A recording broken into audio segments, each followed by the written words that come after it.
তোদের আমি অঙ্ক ক্লাস নেব, কিছু অঙ্ক তোদের আমি ধরবো। যদি ঠিকঠাক না উত্তর দিতে পারিস তাহলে বুঝবি ধোলাই কাকে বলে। অনেকদিন ধরে তোদের কোনো ধোলাই হচ্ছে না, আজ বুঝবি ধোলাই কাকে বলে। সবাই চুপচাপ বসে পড়। ফেলুরে, আজ মনে হয় স্যারের প্রেশার একদম হাই। আজ আমরা কেউ ওনার হাত থেকে বাঁচতে পারবো না। চুপচাপ থাক, না হলে শুধু ওনার হাত কেন, ওনার পা থেকেও আজকে আমাদেরকেও বাঁচাতে পারবে না। তোদের অঙ্কের সিলেবাস তো অর্ধেক শেষ হয়ে গেছে, কারো কিছু মনে আছে? ধরবো কয়েকটা অঙ্ক। কি ব্যাপার, সবাই চুপচাপ আছিস যে? স্কুলে আসার সময় সবার কানের মধ্যে কি ট্রাক্টর ঢুকে গেছে যে কানে শুনতে পাচ্ছিস না কেউ? তোদের এবার আমি ম্যাথমেটিক্সের কিছু কোশ্চেন ধরবো। এই কোশ্চেনগুলো 1956 সাল থেকে প্রতি বছরই পরীক্ষায় এসে চলেছে। একদম most important, most important, most important. হ্যাঁ স্যার, ধরুন। নে ঘেটু, তুই বল সমবাহু আর বিষমবাহু কাকে বলে? স্যার, সমবাহু আর বিষমবাহু দুটো রাক্ষস ছিল, আর ওরা দুই ভাই ছিল। কি সাংঘাতিক ব্যাপার রে, কি কনফিডেন্স তোর! প্রতিদিন সকালে আমি ঘুম থেকে উঠে মনে মনে ভাবি আজ তোদের ক্লাসটা খুব শান্তভাবে করব, কিন্তু তোরা কেউ না কেউ ঠিক আমার মেজাজটা একদম গরম করেই ছাড়বি। স্যার, আমি বলবো সমবাহু আর বিষমবাহু কাকে বলে। বল বল। স্যার, প্রত্যেকটা মানুষের হাতে দুটি বাহু থাকে। যার দুটো হাতের দুটো বাহুই সমান তাকে সমবাহু বলে, আর যার একটা হাতের বাহু ছোট আর একটা হাতের বাহু বড় তাকে বিষমবাহু বলে। কি, তোরা এই সমস্ত লজিক কোথা থেকে পাস বলতো?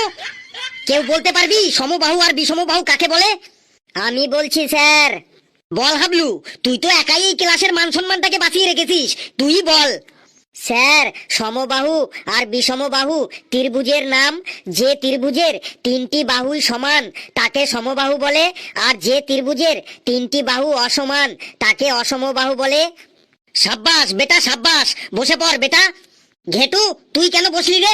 তোকে আমি বসতে বলেছি? আপনি বললেন বেটা বসে পড়, আমি ভাবলাম আমাকেও বলেছেন।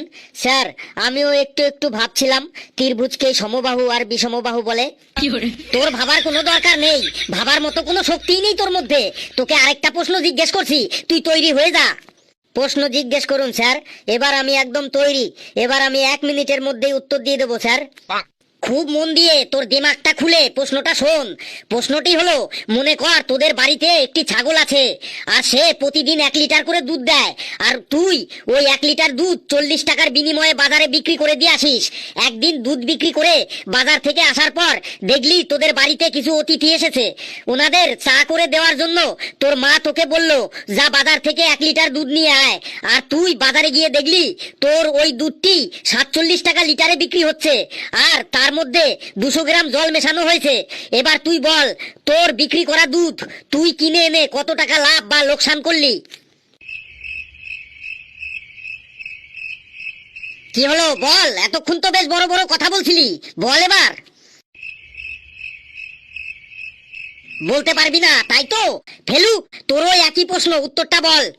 স্যার, প্রশ্নটাই বুঝতে পারিনি, উত্তর দেবো কি? স্যার আরেকবার বলুন স্যার প্রশ্নটা।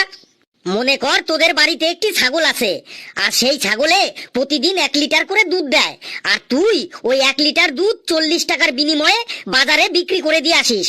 একদিন দুধ বিক্রি করে বাজার থেকে আসবার পর দেখলি তোদের বাড়িতে কিছু অতিথি এসেছে। ওনাদের চা করে দেওয়ার জন্য তোর মা তোকে বলল যা বাজার থেকে 1 লিটার দুধ নিয়ে আয়, আর তুই বাজারে গিয়ে দেখলি তোর ওই দুধটি 47 টাকা লিটারে বিক্রি হচ্ছে, আর তার সাথে 200 গ্রাম জল মেশানো আছে। এবার তুই বল যে তোর বিক্রি করা দুধ তুই কিনে এনে কত টাকা লাভ বা কত টাকা লোকসান করলি?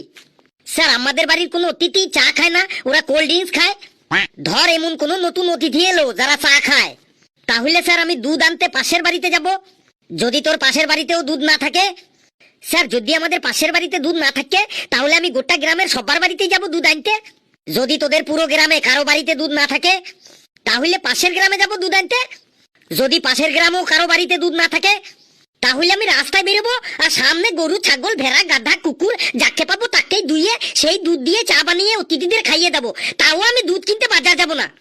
কি সাংঘাতিক রে!